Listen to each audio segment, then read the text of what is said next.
Ciao a tutti, Giramondo, venite con me a scoprire le bellezze del castello di Hohenzollern.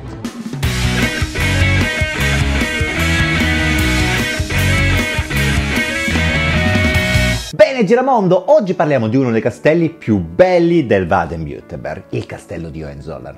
Se poi possiamo definirlo uno dei più giovani castelli, risulta essere comunque un'opera architettonica di impareggiabile bellezza, che non può per niente lasciarvi impassibili.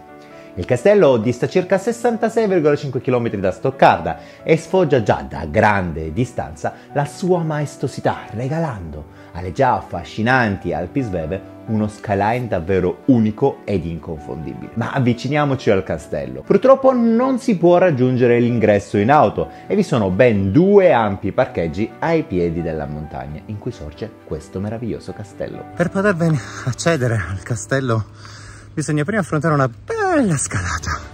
Vedete nelle immagini che comunque è abbastanza ripida, comunque bella, immersa nel verde, ma parecchio stancante.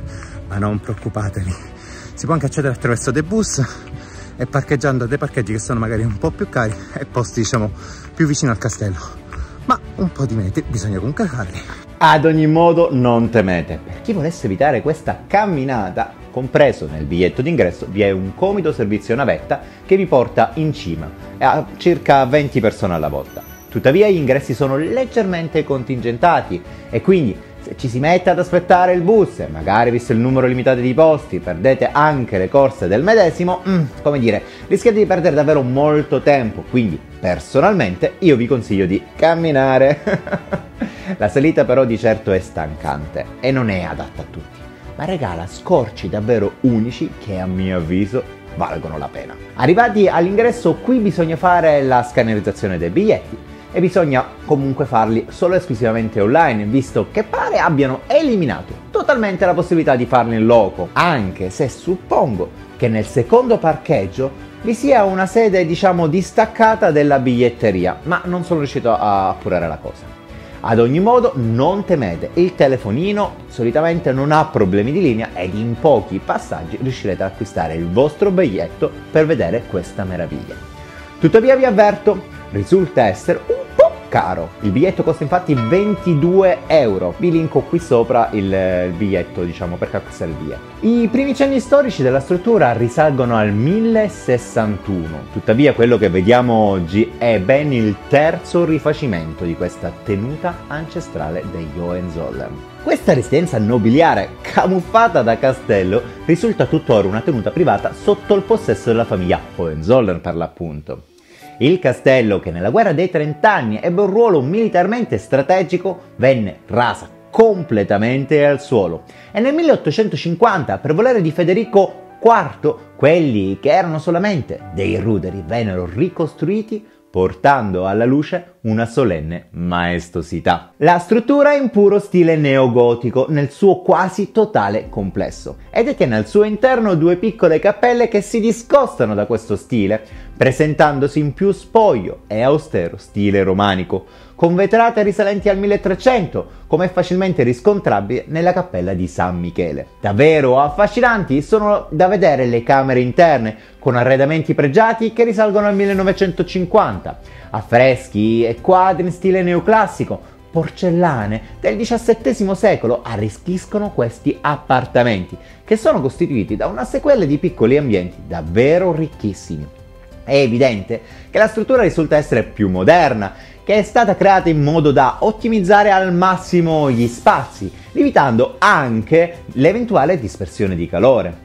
I castelli moderni, infatti, col tempo persero la principale funzione difensiva, acquisendo la necessità di ingentilirsi per avere più la funzione di appartamento nobiliare. Ed in questo la famiglia Hohenzollern ha certamente centrato l'obiettivo. Finita la visita degli appartamenti è possibile visitare anche la Sala dei Tesori, che rimane l'unica sala che non si può riprendere per questioni di sicurezza, perché gli eventuali ladri andrebbero sicuramente a studiare i video e le fotografie dei turisti. Logico, no?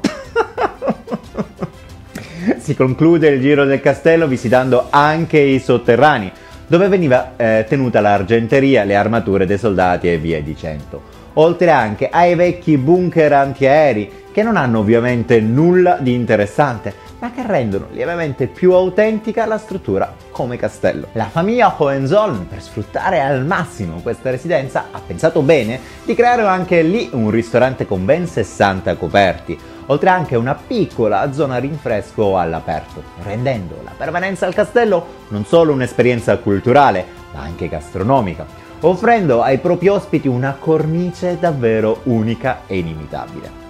Passeggiare lungo le mura del cinta del castello regala panorami mozzafiato, oltre alla possibilità di fare degli scatti fotografici davvero unici. Ed anche se questa struttura non sia pregna di una storia millenaria, lascia comunque volare di molto la fantasia. E che tu stia pensando alle principesse Disney oppure ai meghetti di Harry Potter, è certo che in questi luoghi si torna nuovamente bambini, regalandoti la possibilità di vivere un sogno. Bene Giramondo, questo viaggio alla scoperta delle bellezze della Germania è volto al termine e spero tanto che vi sia piaciuto tanto quanto è piaciuto a me raccontarvelo.